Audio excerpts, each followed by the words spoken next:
दोस्तों आज हम लोग पहला लेक्चर स्टार्ट करते हैं अपना क्लास 10th का त्रिकोणमिति। त्रिकोणमिति का शाब्दिक अर्थ होता है त्रिभुजों का मापन। तो इस पूरे चैप्टर में हम लोग क्या सीखेंगे? त्रिभुज का मापन करना, कि त्रिभुज की भुजाओं का मापन करना, उनकी कोणों का मापन करना। तो कैसे मापन करते हैं उसको देखते हैं, पर उसके मापन से पहले हम लोग देखते हैं कि त्रिभुज होते क्या है, त्रिभुज कितने प्रकार के होते हैं, त्रिभुज कैसे पहचानते हैं। तो वो देखने से पहले हम लोग देखते हैं त्रिभुज होते क्या है। त्रिभुज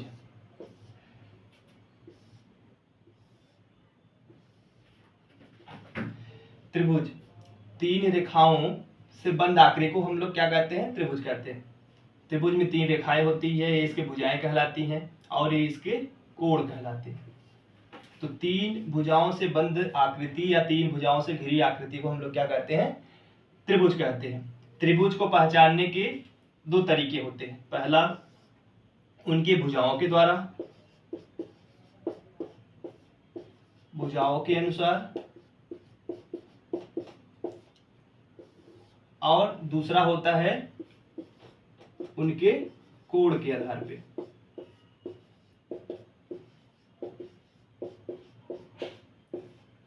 तो दोस्तों भुजाओं के अनुसार त्रिभुज तीन प्रकार का होता है और कोण के आधार पे भी तीन प्रकार के होते हैं। भुजाओं के अनुसार पे पहला त्रिभुज होता है एक ऐसा त्रिभुज जिसकी सारी भुजाएं बराबर हो, तो उसे कहते हैं समबाहु त्रिभुज। समबाहु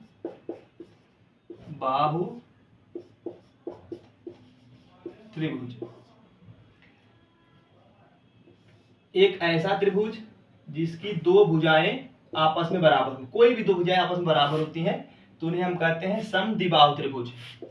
समद्विबाहु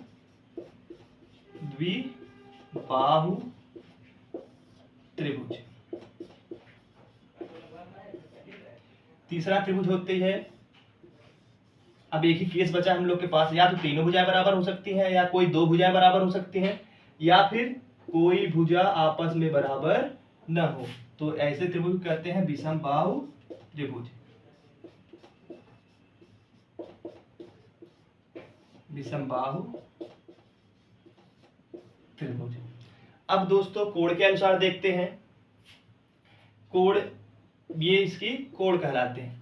पहला होता है न्यून कोण त्रिभुज, दूसरा होते हैं समकोण त्रिभुज,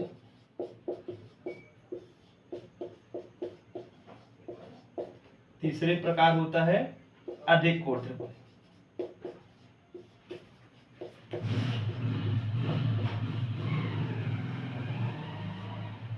तो न्यून कोण त्रिभुज किसे कहते हैं, समकोण त्रिभुज किसे कहते हैं और अधिक कोण त्रिभुज कैसे कहते हैं? न्यून कोण त्रिभुज एक ऐसा त्रिभुज जिसमें सारी भुजाएं सारी कोण क्या हो, 90 अंश से छोटी हो, 90 अंश से छोटी हो सारे कोण, चाहे ये कोण अल्फा, चाहे ये बीटा, चाहे गामा, तीनों कोण जो है 90 अंश से छोटा हो तो उसे न्यून कोण कहते हैं। समकोण त्रिभुज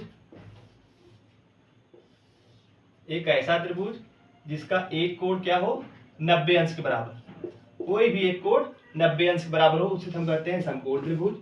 तीसरा होता है अधिक कोण त्रिभुज, एक ऐसा त्रिभुज जिसमें एक कोण 90 अंश से बड़ा हो, कोई भी एक कोण 90 अंश से बड़ा हो।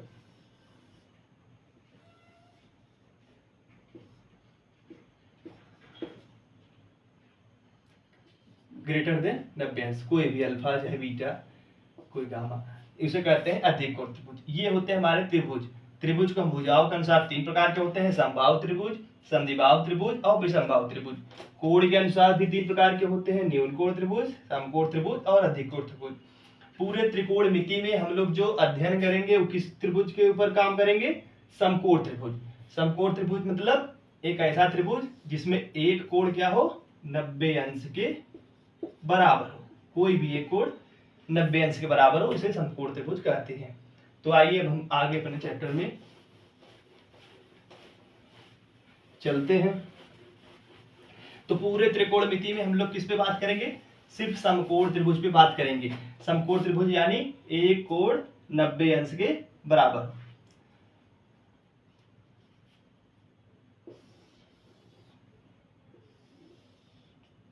ये कोई समकोण त्रिभुज है जिसमें ये कोण हमने नाम दे दिया ए बी और सी, जहां क्या है, जहां कोण बी बराबर क्या है 90 अंश, ये हमारा समकोण त्रिभुज हो गया। अब हम कोई एक कोण और निकाल लें, चाहे ये अल्फा मान लीजिए, इसे बीटा नाम दे देते हैं। कोई भी एक कोण अगर निकाल लें तो तीसरा हमें पता हो जाता है। कैसे पता हो जाता है? क्योंकि हमको पता है, या आप जान जाइए कि कोई भी कोण हो,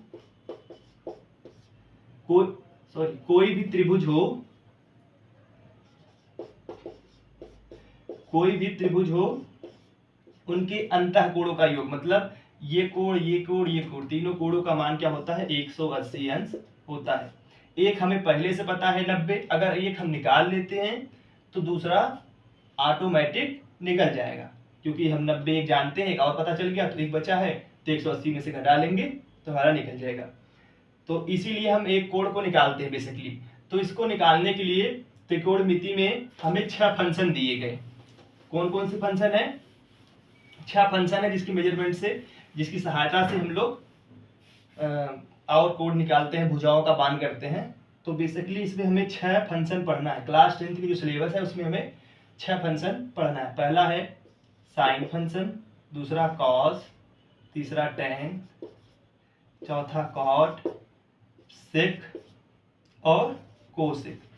बस इन्हीं 6 फंक्शनों की सहायता से हमें पूरा त्रिकोणमिति का स्टडी करना है, अध्ययन करना है। ठीक है, तो आइए जानते हैं कि ये सब क्या होते हैं। उससे पहले समकोण त्रिभुज का एक प्रमेय है। अगर इसे हम थीटा मान लेते हैं, इसे हम थीटा मान लिया, चाहे आप इसे थीटा मान सकते हैं, इसे थीटा, क्योंकि ये दो कोण हमको पता नहीं है। कोई भी एक कोण निकालना, चाहे इसे थीटा मान लीजिए, चाहे इसे थीटा मान लीजिए। जिसको आप थीटा मानेंगे त्रिभुज में से, समकोण त्रिभुज में जिसे आप थीटा मानेंगे, उसके जस्ट सामने वाली भुजा, जो भी उसके सामने की भुजा होगी, उसे हम क्या कहेंगे? लंब। और ये कोण जिस भुजा पे बना होगा उसे हम लोग क्या बोलेंगे? आधार। और त्रिभुज में जो सबसे बड़ी भुजा होगी उसे कहते हैं कर्ण। तो एक प्रमेय है कि जो कर्ण का जो सबसे मतलब बड़ी भुजा है, उसके जो उसका स्क्वायर होता है, मतलब जो उसका वर्ग होता है, वो अन्य दोनों भुजाओं के अलग अलग वर्ग के सम के इक्वल होते हैं। लंब का स्क्वायर प्लस आधार का स्क्वायर, ये हमारा एक प्रमेय है जिसे पाइथागोरस प्रमेय भी कहते हैं। कि सबसे बड़ी वाली भुजा जो है कर्ण, कर्ण का जो वर्ग होता है वो लंब के वर्ग प्लस आधार के वर्ग के बराबर होता है। ये हमारा समकोण त्रिभुज का एक, अगर कोई इस पैटर्न पे फॉलो करता है, यदि कोई इस फार्मूले को फॉलो करता है तो 100% समकोण त्रिभुज होगा। ठीक है, तो अगर हम थीटा इसको ना मान के इसको मान लेते हैं, फिर अगर इसको हम थीटा मान लिए तो इसके सामने भुजा ये होगी, ये हमारा लंब हो जाएगा। और थीटा इस पे बना है तो ये हमारा आधार हो जाएगा। और सबसे बड़ी भुजा ये है तो ये हमारा कर्ण हो जाएगा। ठीक है, और प्रश्न में थीटा यहाँ हम लेट कर लिए हैं, हो सकता है थीटा ना दे, तो जब थीटा नहीं देगा तो जो एंगल दिया रहेगा उसी एंगल को मान लेंगे। जैसे अगर इसमें हम थीटा न मान के हम पूछ दें कि एंगल ए बराबर क्या है, तो एंगल ए बराबर क्या होगा? अगर इसको एंगल मान लिए तो इसके सामने भुजा ये लंब हो जाएगी और ये भुजा आधार और ये कर्ण। अगर एंगल सी की बात करें तब इसके सामने ये भुजा, तो ए बी हमारा क्या हो जाएगा? लंब हो जाएगा, और ये बी सी आधार हो जाएगा और ए सी कर्ण रहेगा। तो जो 6 फंक्शन हम लोग पढ़े, साइन, कॉस, टैन, कॉट, सेक, तो आइए जानते हैं ये सब क्या है। तो जो साइन फंक्शन होता है हमारा, साइन थीटा, थीटा कोई भी एंगल हो सकता है, ए हो सकता है, बी हो सकता है, अननोन कुछ भी। ये साइन थीटा होता है लंब बटे कर्ण।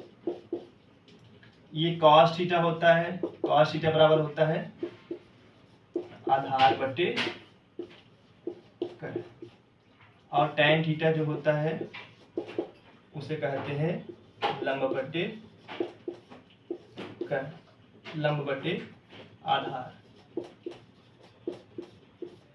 tan थीटा के ऊपर आप ध्यान से देखेंगे तो sin थीटा बटे cos थीटा के बराबर है, क्योंकि जब हम sin थीटा बटे cos थीटा करेंगे तो कर्ण कर्ण आपस में कैंसिल आउट हो जाएंगे, बचेगा क्या, लंब बटे आधार। तो इसे हम लिख सकते हैं sin theta upon cos theta. ये हमारे sin थीटा हो गए, cos थीटा हो गए, हमारे tan थीटा हो गए। अब बात करते हैं अगले 3 फंक्शन का। फिर नेक्स्ट फंक्शन है cot थीटा। cot थीटा होता है वो tan का जस्ट उल्टा होता है, उसे कहते हैं 1 अपान tan थीटा, या फिर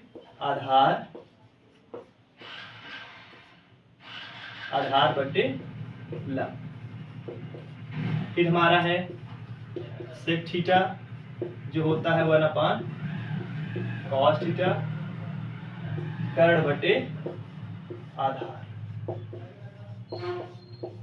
फिर हमारा है cosec थीटा जो होता है 1 अपान sin थीटा के, और ये होता है कर्ण बटे लंब। ये हमारे 6 फंक्शन है, 6 फंक्शनों का मान होता है। sin थीटा बराबर लंब बटे कर्ण, cos थीटा बराबर आधार बटे कर्ण, tan थीटा बराबर लंब बटे आधार। और tan थीटा को देखेंगे तो ये sin बटे cos थीटा होता है, क्योंकि जब sin बटे cos थीटा करेंगे तो कर्ण से कर्ण कैंसिल आउट हो जाएगा या कैंसिल हो जाएगा, तो बचेगा क्या, लंब बटे आधार। इसे हम लिख सकते हैं sin बटे cos थीटा। और cot थीटा जो होता है वो tan थीटा का उल्टा होता है, यहाँ लंब बटे आधार है तो यहाँ आधार बटे लंब हो जाएगा। और sec थीटा cos थीटा का उल्टा होता है, इसमें कर्ण बटे आधार होता है। cosec थीटा 1 अपान sin थीटा होता है, कर्ण बटे लंब होता है।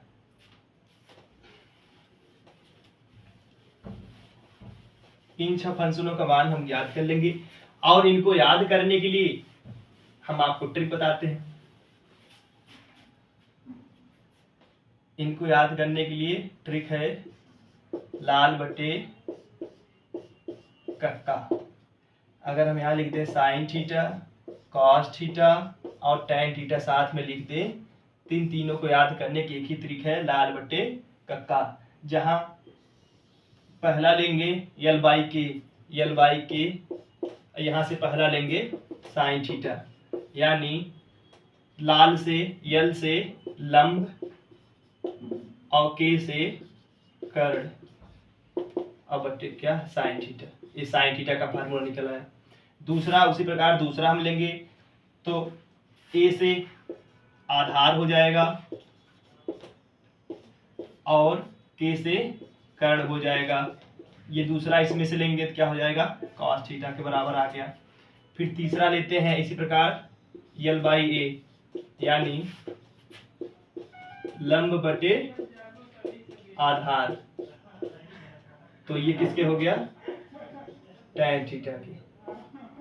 ठीक है, इसी प्रकार याद कर सकते हैं लाल बटे कक्का फार्मूले से हम इन सबको याद कर सकते हैं। और आपको पता है साइन का उल्टा क्या होता है, कोसेक होता है, कोसेक थीटा।